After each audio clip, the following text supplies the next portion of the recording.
खेरपुर का खबर शामिल कयूं पिया। डिस्ट्रिक्ट रिपोर्टर अयाज़ अहमद सोहू जी रिपोर्ट मुताबिक़ वुमेन डेवलपमेंट जे सूबाई वज़ीर सैयदा शैला रज़ा बेगम नुसरत भुट्टो सेक्रेटरीट वनी यूनिट बिल्डिंग में क़ाइम कयल सेफ हाउस जो इफ्तिताह कयो।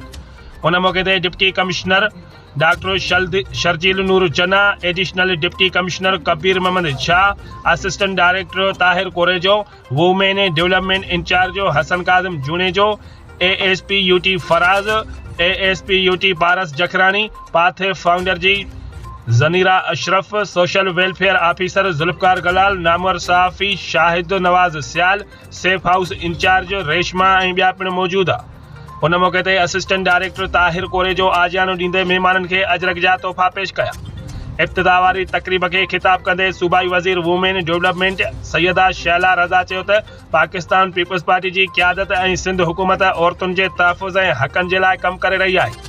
उन सिलसिले में सूबे में 27 सेफ हाउस ठही चुका आहिनि, 4 दारुल अमान आहिनि। घोटकी ऐं लाड़काना समेत ॿियनि शहरुनि में औरतुनि जे तहफ़ुज़, क़ानूनी मदद ऐं रिहाइश, खाद्य खुराक जो बंदोबस्त सिंध हुकूमत ऐं वुमेन डेवलपमेंट खाते ज़रिए कयो वञे थो। हुन चयो त जापान जे सहकार सां 1000 औरतुनि खे फ़ी औरत 50,000 रुपया फ़राहम कया वञनि था। हुन चयो त मां उमेद कयां थी त खेरपुर में अञा वधीक बहितर सेफ हाउस ठाहियो वञे। सैयदा शैला रज़ा चयो त मौसमियाती तब्दीली जे करे सूबे में वॾो नुक़सान थियो। आलमी सतह ते डोनर्स सिंध हुकूमत ते वॾो एतमाद कंदे $2 मिलियन वारी इमदादी रक़म फ़राहम कई आहे।